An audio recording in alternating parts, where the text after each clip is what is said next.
Good evening, my friends, colleagues. I am delighted to report that I will be returning to Washington, D.C. tonight. I will be providing a detailed itinerary and logistics to appropriate individuals, and I am just excited, thrilled actually, and quite proud of the work that's been done by so many people to prepare for this trip. There are two overarching trajectories that will preoccupy this extended time in Washington, D.C.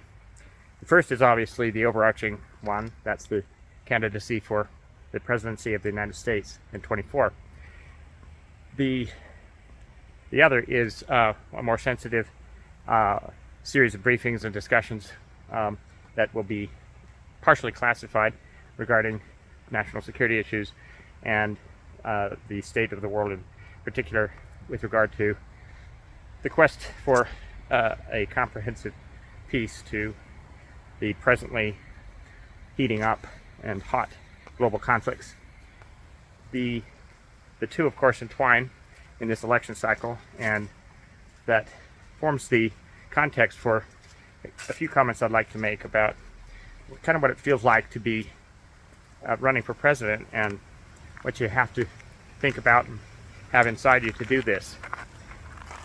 Having always been a CEO or leader, it is not a daunting thing to me, or a frightening one.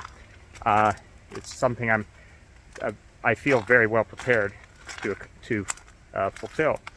Those big titles, President and Commander-in-Chief, Leader of the Free World. These statements, these phrases carry a great deal of meaning, and they should.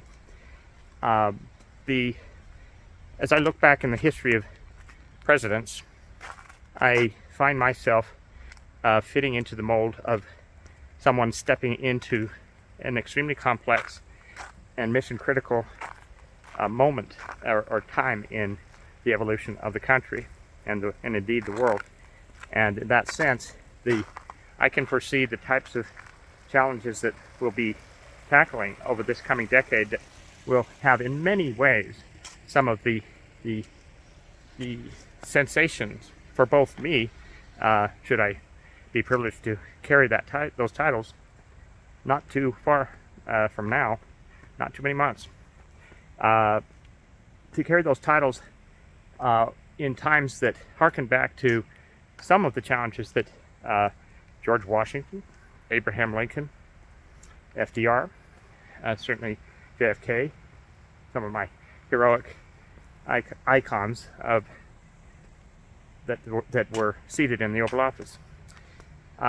One of the characteristics that each of them faced was looking into the future and seeing a great change that was inevitable and had to be incorporated into thinking anew about some fundamental structural aspects of how our nation is organized and how it operates, and what the scientific and technological capabilities are that are at hand for both citizens and the government. We live in a time when the total biotechnological power that can fall into an individual's hands is striking and awesome in its implications for questions about sovereignty, for example. Take this as an example. What happens when flying cars become real and airports begin to be less and less effective at managing the questions of sovereignty and immigration? What is the FAA going to look like a decade from now or 15 years from now? These are significant issues, each and every one of them. Immigration, the debate over border walls and such, is a very serious one, and I take it very seriously. And I have some excellent ideas on how the propagation of a U.S. federal minimum wage progressively south of the border, step by step, over time, may be a material part of a more rugged solution to that problem of sovereignty. if we look out ahead to this century, indeed, folks, as we're talking about our own propulsion technologies and the classified expressions of those that exist and that will exist, we are going to be stunned at the opportunities and the challenges that are ahead. How do we finance Planet B, essential for our survival as a species? Soon, and we can do it now. But how do we finance it? Can't tax our way to it, can't indebt ourselves to it, so something new. That's one of the things that we've been working on. What about the human genome, and how far can we extend the length of a lifetime? Arbitrarily? That issue could come up during these next 2 terms. What if you could clone yourself? Those are some massive bioethics questions for you to consider, and other wrenching questions that are so painful to think about, but do require serious engagement, like gun control, and generally speaking, how do we re-inspire people to fall back in love with each other, and also with their country.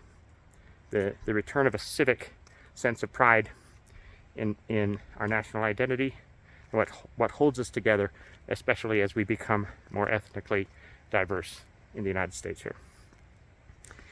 These are just some of the issues that I look forward to really tackling in a bipartisan sense, a multi-party sense, better said, and exemplifying that approach, in my opinion, requires that we appreciate some of the qualities of the presidency that have been lost, or at least in my opinion, have been ceded to excessive trivialization and disrespect of people who hold high office in this great nation.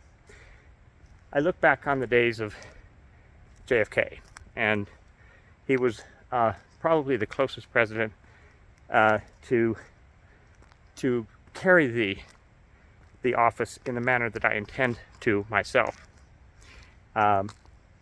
He was something of a playboy, not too much, but enough to intrigue people and get the buzz scoring of in the popular media of a celebrity status. That's inevitable if I am privileged enough to sit in the Oval Office myself.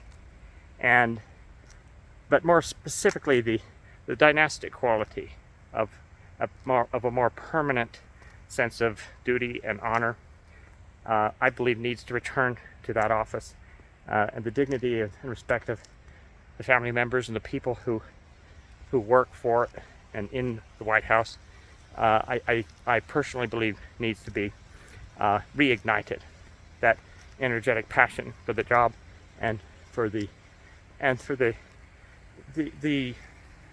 splendor of our nation is exemplified by how you carry yourself in everything from press conferences to how you engage the media, and how you balance the seriousness of and the sober and indeed inevitably tragic moments that are to be faced. How you carry yourself, bring good humor and always compassionate love to that office, I believe, are characteristics that I truly intend to do my very best to present to the nation and to the world, to all of you. So please wish me the best and do your best to support me in every way you can, because I damn well guarantee you I'll need it. Thank you, my friends. God bless you, your families, and God bless the United States of America.